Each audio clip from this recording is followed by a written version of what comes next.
halo, jumpa lagi pemirsa Bali Avatar Channel. Kita hari ini akan mendiskusikan suatu hal yang sangat menarik dan kita kolaps bersama Pak Mangku Kandie ya. Lengkapnya Pak Mangku adalah seorang praktisi yang sudah lama berkecimpung dalam bidang pariwisata. Dan oleh karena itu maka hari ini podcast kita yang ke-21 ini kita mengambil tema optimalisasi potensi desa wisata sebagai destinasi wisata berkelas ya. Jadi kita tahu bahwa desa wisata itu menjadi salah satu destinasi yang sedang dikembangkan baik dari pihak Kementerian Pariwisata, Ekonomi Kreatif, Kemenparekraf, dan kebetulan juga perguruan tinggi kami, Stimi Handayani, itu beberapa malam yang lalu juga sempat diundang sebetulnya ke Jakarta karena kita 20 besar perguruan tinggi terbaik se-Indonesia pendamping desa wisata. Kebetulan kami kemarin mendampingi Desa Behe, Pak Mangku. Desa Behe di Napi, Mengui ya. Nah, itu teman-teman kemarin mintanya itu yang sebagai ketua yayasan ya kita aminkan saja, kita silahkan. Dan dari sekitar 104 perguruan tinggi itu syukurlah kita masuk 20 besar dan kemarin 14 besar ya. Belum yang terbaik se-Indonesia, tapi setidak-tidaknya untuk pertama kali ikut ya lumayan lah kami pikir. Baik, Pak Mangku adalah seorang praktisi seperti saya bilang tadi, salah satunya mungkin saya sedikit bacakan background-nya ya. Pak Mangku Nyoman Kandie, Dr. Andes Mangku Nyoman Kandie MAG. Dan kemudian yang saya dapatkan di sini adalah salah satunya pengalamannya antara lain menjadi ketua HPI Pak ya, Pak Mangku ya, ketua DPP di Jakarta, Indonesia wilayah Bali ya. Seluruh Indonesia. Iya, dan se-Indonesia untuk wilayah Sabang Indonesia. Merauke. Wah, keren. HPI oh ya Indonesia ya, bukan hanya Bali ya HPI. Bukan, nasional. Baik. Oke. Jadi hari ini kita akan, dan seperti biasa saya juga lupa tadi ini ada, jadi kami berdua ini avatar ya, avatar itu sebuah konsep yang kita ambil karena dalam pembahasan avatar ini ceritanya kita bisa berada di dua negeri, dua dimensi, sehingga ketika kita membicarakan konsep ideal itu kita tidak menyinggung negara manapun, kita menyinggung negara fiktif saja, negara kita yang di avatar seperti di film itu. Jadi panggilan saya Avatar Den dan ada Avatar Yoda Rayanggawa, Avatar Yoda ya. Baik, Avatar Yoda mungkin silakan mau sedikit menyampaikan sesuatu sebelum kita memberikan pertanyaan dan minta agar Pak Mangku menyampaikan pemikiran-pemikiran cerdas tentang desa wisata. Silakan, Avatar Yoda. Oke, thank you Avatar Den. Jadi selamat kolaborasi Pak Mangku Kandie, luar biasa, senior, sudah terkenal ya, tersohor. Saya dengar malah sudah sampai ke Kalimantan Selatan, sudah ke Kalimantan Selatan ya. Jadi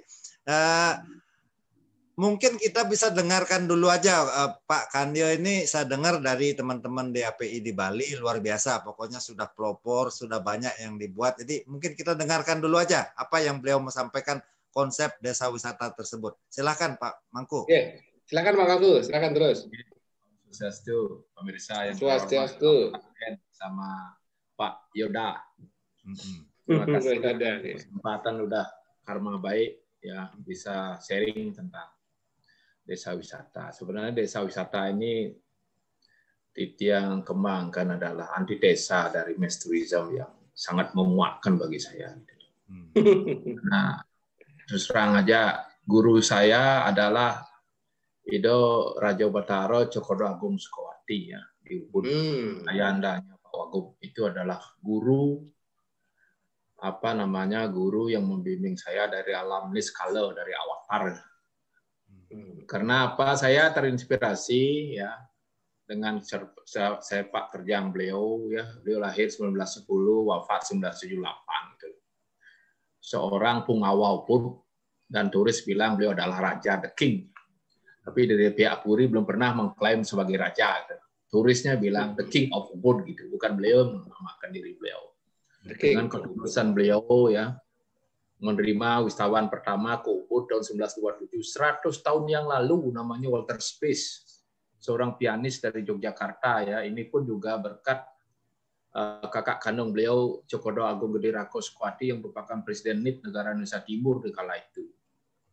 Jadi untuk marketing daripada Ubud diserahkan kepada kakak beliau Cokodo Budi Raka Sukwati, dan beliau sendiri adalah empower the local.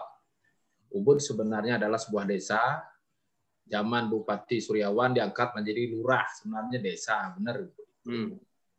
Nah, bagi Tiang mengamati sepak terjang beliau dengan marketing tulus tidak pernah pamrih apapun beliau gitu loh, sampai membonceng wisatawan dari Bali Hotel 1927 bawa ke Ubud berapa jam itu. Sepeda gayung gitu loh. Memperkenalkan beberapa orang-orang asing ke Ubud karena Ubud sangat tandus, tidak pertanian tidak berkembang karena sungai ya, ada sungai dua itu, Sungai Campuan yang sangat terjal namanya Osadi. Sungai Lanang, Sungai Wadon menjadi Usado menjadi Ubat menjadi Ubud. Kisahnya kedatangan Maharsi Markandia abad ke-7. Jadi ketika saya memang dibesarkan di Ubud, ya saya dari Desa Mas, cuma 5 kilo naik sepeda, SMP saya di Ubud, SMA saya di Ubud. Jadi saya sangat menghargai pemikiran beliau bagaimana lokal ini diperberdayakan.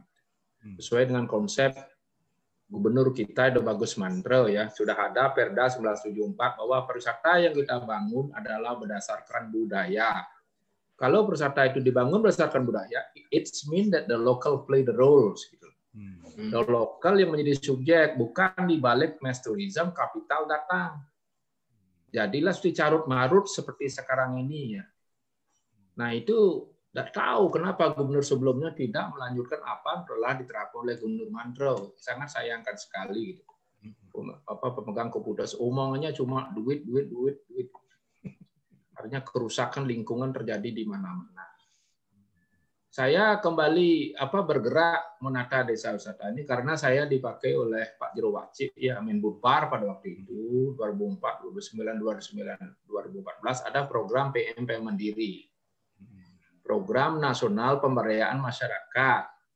Kemudian Pak Jero mengambil program desa wisata.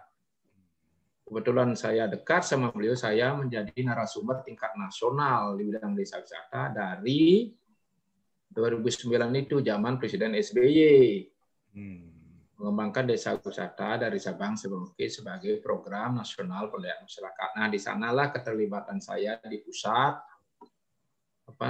diajak dengan tim UGM, ya tim ITB untuk membangun desa wisata. Itu yang merupakan inspirasi saya sebenarnya itu adalah beliau ya, Ido Baraja Batara, Cokodo Agung Sukwati, ayandanya Pak Wagub ya, Coaco, itu yang menginspirasi saya. Terus saya mengiang-iang di mata saya ini tidak lebih dari generasi tukang adab kiri, adab kanan gitu loh, tidak melakukan apa-apa. Apa yang saya banggakan, saya kelahiran 66 ya, 55 umur saya tidak buat apa-apa. Because I believe the two biggest investor in this island Bali is Ido Sangyang Widiwaso dan para leluhur. Ya, itu saya berjuang bagaimana hasil cipta karsa leluhur ini dipertahankan di desa-desa lewat mengembangkan desa wisata. Sekali lagi itu desa wisata itu bukan tujuan. Sekali lagi saya katakan bukan tujuan, desa wisata adalah bonus. Bonus akibat kita melestarikan budaya dan menerapkan Sabta Pesona yang telah digembar-gemborkan oleh Menteri Susilo Sudarman 4 April 1989. Melihat rusaknya lingkungan dan pengambilan alih fungsi sawah terlalu banyak, saya harusnya bergerak memprovokasi masyarakat. Dan saya yakin Bali itu role model. Kenapa? Kebanyakan masyarakat di desa memiliki tanah sikut satak. Sikut satak itu luasnya 1000 meter. Dan banyak mereka punya balai, banyak yang kosong. Balai daje, balai dangin, balai dau. Jadi konsepnya desa wisata itu adalah menjadikan sebuah kunjungan wisatawan tapi menginap di desa. Itulah hebatnya Cokodo Agung Sukwati 1927, 1930 di Ubud sudah mendirikan homestay. Sedangkan kami di Desa Mas cuma pusat woodcarver, tidak ada penginapan. Makanya tidak salah Ubud itu menjadi Sebun turis. Sebun itu sarang gitu loh. Karena didirikan homestay juga gitu.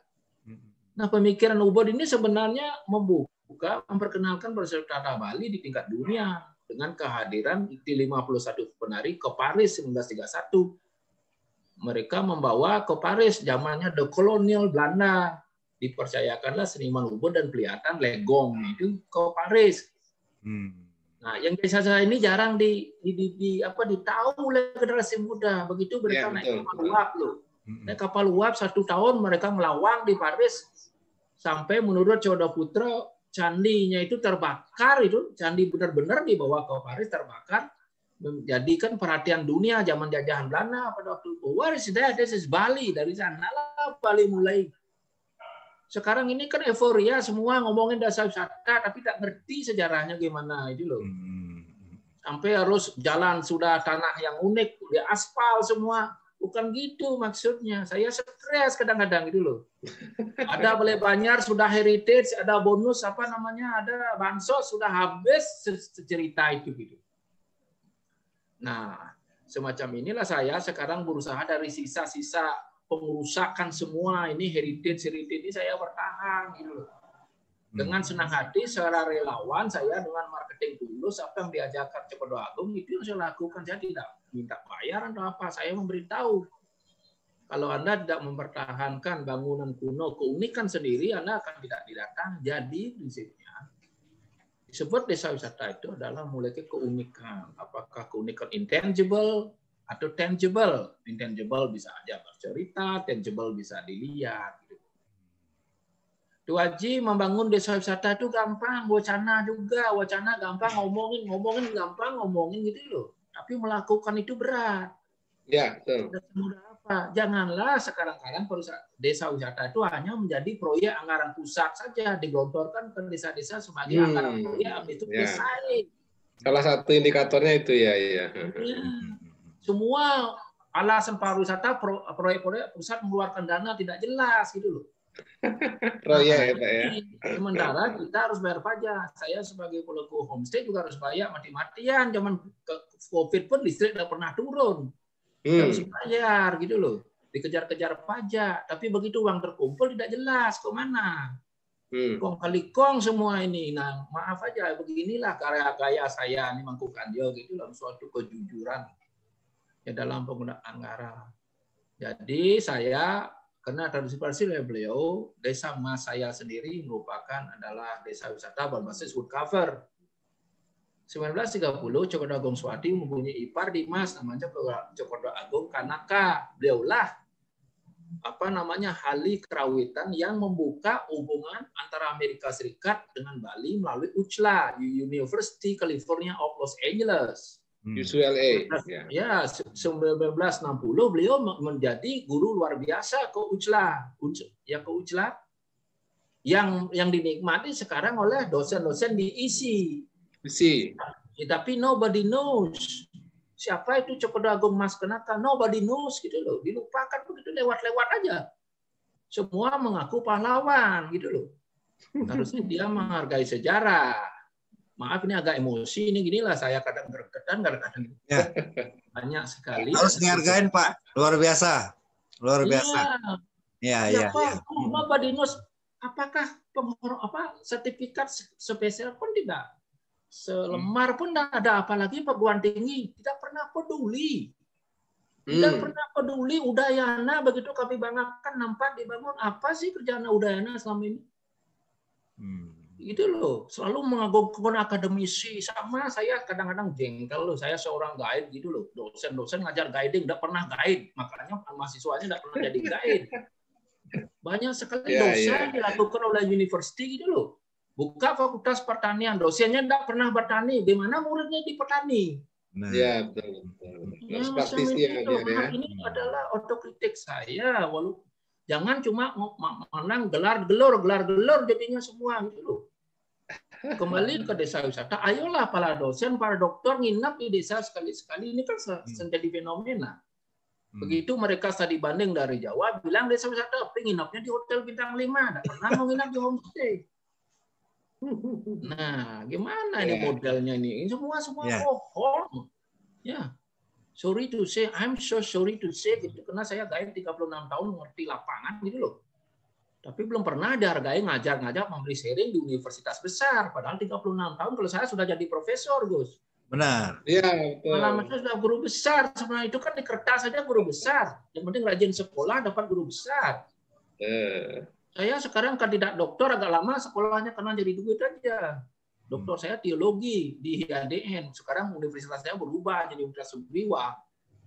Itu loh, saya juga ingin belajar buktikan bahwa dari praktek bisa menulis menjadi sebuah teori. Alangkah baiknya para dokter di Bali turun dong, para dokter di Bali ke desa, jangan ngomong-ngomong di buku jadi guest speaker sana sini. Ya. Jangan kita cuma namanya meeting oriented tapi no result. Kan biasa Indonesia tuh. Oke. Apalagi menghabiskan anggaran bulan Desember meeting sana sini kan.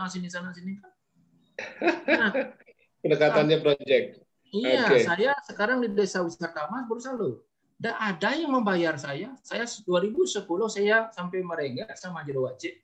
Pak Wacik, kami di Mas tukang togok sudah menghilang karena banyak toko oleh-oleh berdiri turis tidak lagi ke desa. Sudah jadi kapitalisme ini gitu loh dibiarkan.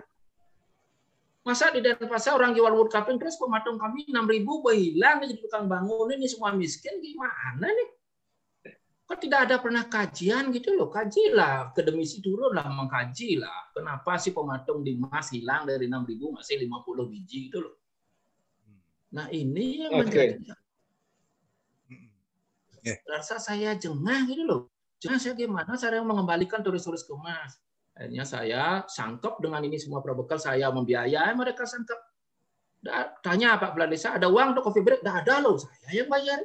Tapi saya kan ingin memang berbuat memberi daripada saya diberi. Konsep hidup saya kan memberi. Sebuah yasa kerti, meninggalkan kebaikan. Makanya dari Desa Mas lah saya bergulir, bentuk pelan-pelan dan masyarakat Mas syukur alhamdulillah Tenggara. Alhamdulillah. Dari New Kuning, dari pengungsi kan mereka kan banyak turisme gampang ngajarin gitu loh. Makanya Doji menjadi kan sebuah desa wisata itu harus ada punya orang yang gila. Gila sekali lagi gila. Gila itu artinya gagasan inovatif langsung aksi. Gila, gagasan inovatif langsung aksi. Jangan omong doang, omdo. Jangan nato Pak. Omdo, semua ini kan menyayang omdo. Sudah tidur homestay aja kabur. Gimana? Ngerti desa. Ini masalah. Baik. Menarik sekali Pak Kandia, terima kasih. Jadi dari pemaparan tadi itu kita melihat bahwa memang diperlukan seperti kata Pak Kandia barusan, orang gila ya. Jadi gila itu dalam arti bukan hanya crazy atau insane, tetapi juga artinya langsung action gitu ya. Gagasan inovatif, jadi langsung aksi. Ya langsung aksi. Yeah. Nah, jadi sekarang kami ingin meminta Pak Kandia mungkin bisa menjelaskan. Jadi mungkin akademisi juga ini menjadi sebuah otokritik bagi kita. Jadi bagi teman-teman akademisi yang memang selama ini menggeluti. Kalau Tiang kebetulan tidak menggeluti tourism dalam arti sebagai ilmu resmi yang saya tekuni, tetapi kembali sekarang kita dulu pernah waktu sama Pak Kandia ketemu sarang rektor ya. Yang diajak sama Prof. Kemudian setelah itu tidak lagi lama tidak berkecimpung dan sekarang kok ternyata berjodoh ketemu lagi dengan Pak Kandia, lagi kita ngobrol soal tourism yang menarik ternyata. Nah, jadi seperti yang dilakukan ini, kami juga memang seperti tadi contoh yang saya sampaikan di awal, jadi kami mencoba ikut, memang mungkin pendekatannya project mungkin ya dari kementerian mungkin pendekatannya project, kami coba ikut karena ada kebetulan teman yang salah satu memang peminat dalam bidang tourism, kemudian ikut dan memang kriteria dan sebagainya penilaian yang ada dari beberapa teman dosen lain dari yang direkrut oleh mereka. Nah, tapi memang saya lihat dan karena tumben mengikuti seperti ini, memang apa yang disampaikan Pak Kandia tadi benar gitu. Jadi ternyata memang kita tidak hanya cukup datang sebentar atau katakanlah dengan konsep-konsep yang tidak membumi, itu tidak banyak merubah gitu Pak ya. Makanya kami ingin bertanya pada Pak Kandia mungkin bisa menjelaskan. Jadi secara konsep desa wisata yang semestinya memang harus dikembangkan di Bali itu di tengah-tengah tadi berbagai hal yang tidak positif ya. Ada banyak kerusakan, ada banyak kesalahan konsep, ada mass tourism, bukan quality tourism. Nah itu kira-kira seperti apa Pak Kandia? Yang kepada kami berharap mudah-mudahan para pengambil kebijakan juga bisa menonton ini, mungkin di-share salah satu kerabatnya, sehingga bisa menjadi masukan yang penting. Untuk kesekian kalinya Pak Kandia kami beri forum untuk Mungkin mudah-mudahan sampai itu semua gagasannya. Silakan Pak Mangku. Sebenarnya desa wisata Doaji kan cuma satu keunikan dan partisipasi CBT kan, Community Based Tourism kan sudah digadang-gadang oleh Eropa 1990 gitu ya. Kembali memperdayakan lokal. Tapi zaman itu, zaman Gubernur Mandro kan sudah maju sekali pemikiran beliau bahwa tourist for Bali, not Bali for tourist. Betul, Bali for tourist ya. Begitu, itu sebenarnya udah bagus sekali. Kenapa sih Gubernur berikutnya tidak peduli gitu loh? Semata cuma mengejar angka apa namanya devisa. Habis itu apa lagi itu pendapatan asli daerah. Dan jumlah lagi, aduh yang menyakitkan kepala kan jumlah. Bali udah kecil, di target 20 juta. Jumlah kunjungan orangnya ya, bukan kualitasnya ya. Yang inginkan Doaji niki pulau aduh yang mendirikan Ido Batara Sakti Wawurao, beliau yang mau ngikut bumi niki harusnya dia indeks happiness seperti di Butan. Indeks happiness. Ya, jangan cari kita kebahagiaan buat apa? Kita punya uang miliar tidak bahagia. Nah, sama dengan tiang tiap hari yang bisa cari uang 5 juta di Mas, tapi nyari Ubud macetnya 3 jam. Semua dipisah orang kan. Nah, syukur sekarang ada COVID-nya mau berhenti sebentar 9 bulan otaknya kan tenang gitu. Kalau udah coba lo. Jadi kalau desa wisata itu tanyakan masyarakat, kamu masyarakat, kamu perlu turisme apa tidak? Jangan kena kehendak pusat aja, ujung-ujung hari ini Bali akan mencetak 200 desa wisata. Tukang cetaknya siapa? Terus market pasarnya ke mana? Sing jelas gitu. Betul. Harus jelas dong. Tiang kan sebelum bikin desa wisata, Tiang kan mengundang, memelihara, maaf aja, mensponsori 2 orang mahasiswa Belanda selama 6 bulan loh di desa. Tiang bayar sendiri loh. Mereka kajian, mengkaji. Namanya KIM, masih ada tesis dia tentang desa Mas, feasibility studies gitu loh. Katanya, KIM, kamu di 6 bulan di desaku ya, aku bayarin kamu naik sepeda motor, aku bayarin kamu makan. Itu, tapi mereka objektif. Akademisi harusnya objektif. Kalau jelek bilang jelek dong. Ya, betul. Jangan jelek ditutup kapan majunya kita gitu loh. Kalau bilang jelek. Bagus. Kita objektif dong jadi akademisi itu. Ya, betul. Kadang janganlah, maaf aja saya bilang jangan akademisi penyelamatan raga gitu kena proyek kan lucu kali. Itu yang ini masalah ini. Inilah kelemahan kita jadi bangsa ini gitu loh. Kalau bilang jelek, sorry. Masa 200 desa wisata semua oke lah di dinas pariwisata. Lucu sekali. Indikatornya gitu loh. Ya. Kemarin di Bali akhirnya cuman 3. Di Bali cuman 3 karena seluruh Indonesia Bang ya. Iya.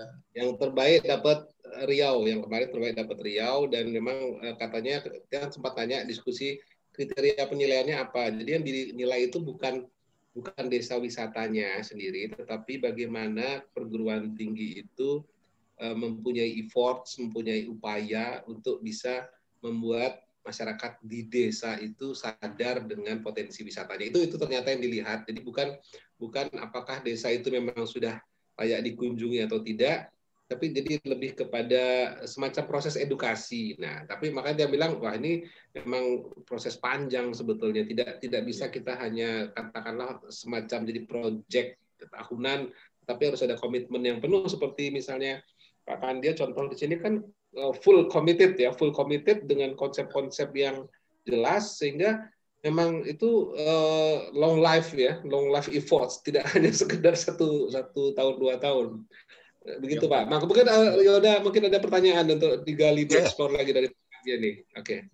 Suksma Pak Mangku. Jadi ini serupa vokalisnya dengan Nilo Jelantik, cuman versi yang berbeda aja ya. Nilo Jelantik kemarin minta diperjelas bantuan pemerintah itu untuk siapa aja, alat ukurnya apa itu sampai hari ini ya seperti itulah di medsos rame ya. Yang saya mau garis bawahi mungkin begini Pak Mangku Kandia, Bali Avatar ini dibentuk salah satu visi misinya kan kemarin COVID, Bali kan sama sekali nggak duga tiarap seperti ini. Nah, lalu pelajarin saya dapat satu pelajaran dari Singapore Tourism itu mereka kan punya master plan 90 tahun. Saya terkejut ternyata Bali nggak punya master plan, apalagi 100 tahun kan gitu. Nah, ini Pak Kandia tadi kan ada info kan Pak Ide Bagus, almarhum Ide Bagus Mantra kan sudah meletakkan fondasi yang benar gitu ya. Jadi mungkin kekurangannya miss mungkin sedikit atau barangkali nggak di follow up di pergantian kepemimpinan. Bali nggak punya master plan 100 tahun ke depan, apalagi blueprint ya. Contoh, apalagi detail KPI misalnya Key Performance Indicator seperti yang Bapak sampaikan tadi, misalnya desa wisata, siapa yang handle, kontrolnya seperti apa, pertanggungjawabannya seperti apa. Jadi DPRD juga kesan saya hanya mengejar angka Pak Kentan loh. Mungkin seperti itu nggak? Dia minta konfirmasi sama Pak Mangku. Kira-kira seperti itu nggak realitanya, Pak? Kita di Hindu kan sudah diajarkan masa depan Wartomano, Anumano kan sudah ada perkiraan itu di konsep Hindu itu udah lengkap. Mungkin sudah ada Ribda, cuma Ribdanya 25 tahun. Yang menjadi masalah kan pelaksanaan Ribda. Misalnya Green Belt, jalan-jalan pelangnya. Udah jadi bangunan, masyarakat juga ngawang kita, ngawur membangun, tidak ada izin. Sama dengan kami di Gianyar, di sebelah barat Gua Gajah, dulu jalur hijau, sekarang jalur beton. Betul. Gimana? Tata ruang kacau Pak ya, tata ruangnya kacau lah. Dulu yang bilang, Ji, harusnya misalnya Kabupaten dia, ada misalnya Green Belt, sawah-sawah, harusnya dikontrak sama Pemda di depannya supaya tidak ada akses jalan. Kalau semua dikontrak di depannya sebidang-sebidang dana itu kan nggak bisa akses jalan, orang nggak bisa bangun kan.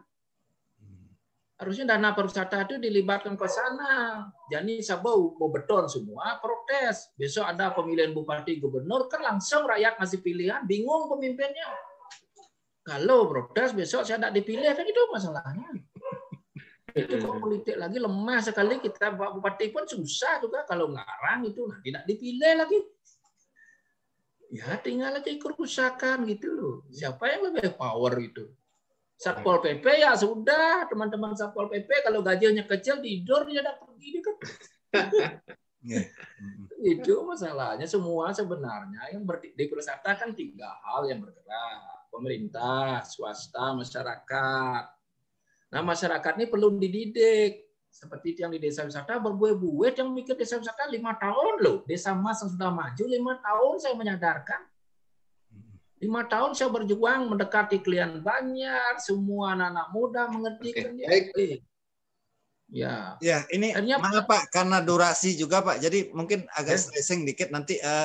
Kayaknya kita harus beberapa kali collab dengan Pak Mangku Kandia. Tampaknya mesti beberapa kali. Pak.